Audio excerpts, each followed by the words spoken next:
China, a market few companies can afford to ignore. The fourth largest country in the world, spanning 5 time zones, 1/5 of the world's population.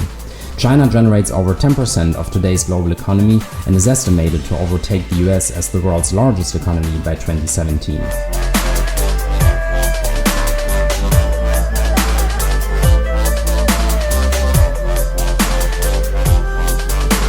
If you want to do business with Chinese people, you should know how their behavior is different from ours and meet them halfway at least.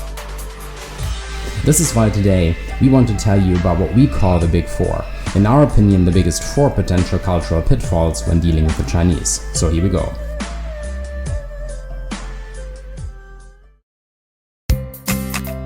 Chinese and Guanji. Guanji defines the world Chinese people live in, so it is a critical concept for anyone dealing with them.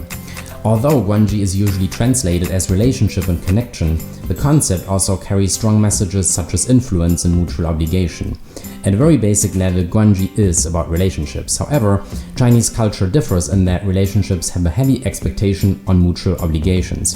Doing favors for your friends and family is not just a matter of politeness, you're obligated and expected to do them. This is especially important in doing business where knowing the right people can significantly influence whether things get done. It is often hard for Westerners to understand how important Guanji is in the lives of Chinese people. Westerners are mostly unaware that these things are even happening. Rules become secondary to these massively complicated calculations about who is obligated to whom. To most Westerners, these issues seem irrelevant, but for Chinese people, this is exactly the world they live in. The next thing we want to talk about is the Chinese concept of mianzi. Mianzi is Chinese for face, a synonym that stands for a want of utmost importance for every Chinese person, wanting to be perceived as a very positive, honorable and generous human being by other people, especially by someone with a high social status like a boss. If you refuse dignity, you lose face, a big deal for Chinese people. For example, there are reports of CEOs committing suicide after the company's bankruptcy. While this is an extreme example, you should be extremely careful in the workplace with any words or actions that might have the slimmest chance of taking respect away from a Chinese. For example, be extremely cautious in pointing out others' mistakes, discussing controversial topics, or getting angry. But also think about less obvious ways. For example, pressing for an answer from your Chinese business partner, who will likely be very afraid to give a wrong answer, in which case you would lose face. So keep in mind to always allow Chinese people to keep their face. China is renowned for being ambitious and hardworking, and its students always striving for excellence. However, there is one major pitfall that business people should be aware of called chabudo. Chabudo literally means the difference is not much. Chabudo is the Chinese equivalent to the Bavarian bastschel. It is the Chinese careless attitude towards imperfections that will sometimes put a Westerner on the verge of a nervous breakdown. A carpenter that installs a door that scrapes on the floor when opening and closing, or a tailor whose buttons fall off a new shirt can be said to have done chabudo work. If English translations in China seem a little off, you have probably become the witness of chabudo. In business context, chabudo may result in marketing features that just don't seem quite right.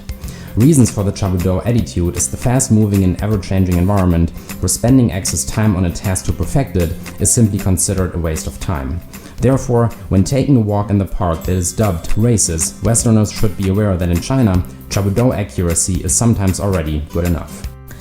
Short-term oriented cultures, as most Western cultures are, tend to live in the moment, valuing quick results and striving to keep up with the Joneses. These cultures also pursue personal fulfillment and will seek out activities that enable creativity and self-actualization. In contrast, a long-term oriented culture such as China tends to value the acquisition of skills, good education, hard work and perseverance. Patience and frugality are cherished values, and the family structure is seen as a social blueprint for the wider society. While dealing with Chinese people, it is important to keep in mind that the Chinese long-term orientation relates to the way their future is focused, rather than expecting immediate results.